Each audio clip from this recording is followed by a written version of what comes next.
Dua të dëshmoj për të lavdëruar dhe lartësuar emrin e Zotit. Se Zoti kur më solli në kishën e tij, më solli kur isha shumë e re, më solli 16 vjeçe, por mbërita e sëmur, mbërita me kancer në trupin tim, kancer që ishte tashmë mjaft i avancuar. Zoti në profecinë e tij të shenjtë, kur arrita në kishë, më tha: "Nuk është koha që të vish në praninë time, sepse do të shijosh shumë gjëra në mes të jetës tënde, si shpirtërore ashtu dhe materiale. Dhe unë do të shëroj, sepse ti do të më shërbesh." Dhe kështu vëllezër dhe motër, pasi kisha kancer limfatik, ku kisha tumore në qafë dhe në gjoks, tumori më i madh ishte pothuajse 10 cm, dhe ky kancer ishte mjaft i avancuar. Bërë një trajtim me kimioterapi, ku mjekët më thanë se trupi im ishte përgjigjur shumë mirë trajtimit, kështu që kishte qenë shumë i suksesshëm dhe ishte një trajtim shumë i shkurtër.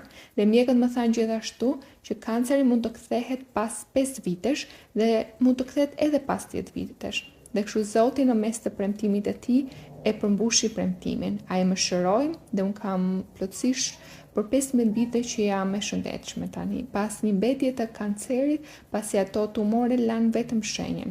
Gjithashtu i thash Zotit se doja dhe dëshiroja shumë të kisha atë bekim intelektual, pasi për shkak të asaj situate nuk isha mundur të hyja në universitet. Dhe kështu Zoti më tha: "Do të jesh profesioniste dhe do të jesh në gjendje të studiosh." Dhe ai më lejoi të hyja në universitet. Ai gjithashtu më lejoi të kisha një përfitim në mënyrë që të mund të mos duhet të paguaja për një semestër që gjithë diplomës sime. Dhe ai më lejoi të bëhesha profesioniste dhe të diplomohesha gjithashtu. Po kështu Zoti më tha: "Dhe unë do t'i plotësoj dëshirat e zemrës sate dhe ti do të kalosh kufit." I thash Zot se kjo ishte e vështirë për mua për shkak të shpenzimeve të larta. Meqenëse Zoti më tha: "Unë do ta plotësoj atë." Kështu ai më lejoi të kaloja kufi, duke fituar një bursë për shkëmbim akademik, ku kalova gjysmë viti jashtë vendit me gjithçka të paguara. Dhe kështu Zoti më tha: "Dhe ti do të më shërbesh." Dhe Zoti më pagëzoi me frymën e tij të shenjtë dhe më lejoi të shërbej atij. Dhe unë dëshmoj për nderin dhe lavdërimin e emrit të Zotit.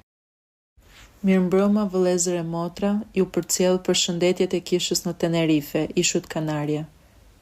Dëshmoj se në vitin 2016 dhe gjithashtu në fillim të vitit 2023, Perëndia në profecinë e tij të shenjtë më thoshte se do të kaloja një moment të vështirë shëndetësor, por se nuk duhet të shqetësohesha pasi e gjitha do të ndodhte si dëshmi që shumë njerëz ta njihnin dhe t'i jepnin lavdinë atij.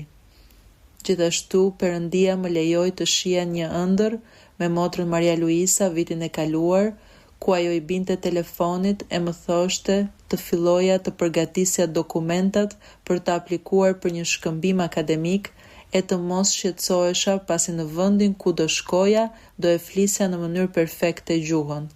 Zoti mundsoi që t'i merrja dokumentat shumë shpejt e të vija të jetoja në Spanjë. Pas një muaji qëndrimi më shtypi një makinë në rrugë që vinte me një shpejtësi prej 120 km/h. Sipas asaj që u raportua, makina më hodhi më shumë se 15 metra lart. Që prej momentit të parë kur ndodhi aksidenti, Zoti mundsoi që 2 ambulanca të kalonin në atë zonë pa pacient në to, e të cilat më dhanë ndihmën e menjëhershme. Ata të cilët më dhanë ndihmën e parë më thanë se do ishte më mirë të vdisja se sa të jetoja në gjendjen që do isha. Diagnoza që mu dha ishte frakturë e kockës së këmbës, këputje e ligamenteve, legeni pësoj frakturë gjithashtu në 4 pjesë, pata frakturë të pelvisit, të shpatullës dhe një anë e mushkërisë u shpua. Humba një pjesë të shikimit dhe pësova një traumë në tru goxha të rëndë me dëmtime të shkallës maksimale. U futa në gjendje kome dhe mjekët thanë se do qëndroja në gjendje vegetative, po edhe nëse kjo nuk do të ndodhte, nuk do arrija të isha një njeri i pavarur dhe funksional, dhe për më tepër nuk do arrija të ecja. Rasti im arriti te motër Maria Luisa dhe nëpërmjet vëllait Carlos Alberto Baena, Zoti premtoi një shërim fizik të përsosur. Për më tepër, mamaja ime më vendoste të dëgjoja himnet dhe koret, dhe kështu nisa të zgjohem pas 3 javësh në koma. Pas kësaj duhet të nisja një trajtim neurologjik të shpejt dhe na folën për një qendër të specializuar shumë të rëndësishme në Europë, ku njerëzit duhet të presin për shumë muaj për të lënë një takim, por mua Perëndia më siguroi në 3 ditë. Lavdi Zotit, lavdi Perëndis, lavdi Zotit. Shkova në këtë vend pas 12 ndërhyrjesh kirurgjikale të kryera dhe në karrige me rota, pasi kisha hekura të jashtë të mbajtës në këmbë. Gjithashtu nuk isha as zë, pasi për shkak të intubimit më ishte paralizuar një kord vokale. Ato pak fjalë që më dëgjoheshin ishin të pakuptimta dhe kisha një sjellje agresive, të cilën mjekët e quanin gjendje amnezie post-traumatike, nga e cila mund të dilet pas 4 muajsh, por në rastin tim Zoti e bëri të mundur në 4 ditë. Zoti ngatroi mjekët ashtu siç e kishte folur.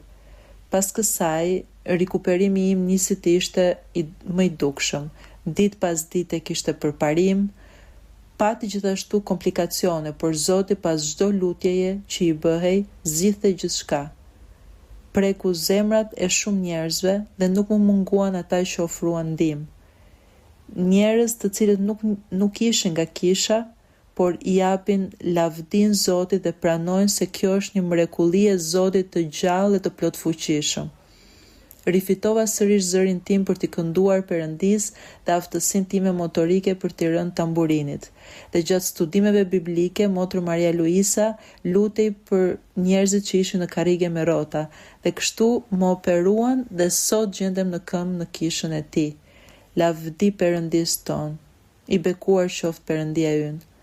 Pas studimit biblik që patëm fatin të merrnim pjesë në Barcelonë, pata një kontroll neurologjik ku më thanë se dëmtimi që kisha në tru dhe në kafk, i cili mund të shkaktonte epilepsi dhe konvulsione të mundshme në të ardhmen, ishte zhdukur tërësisht.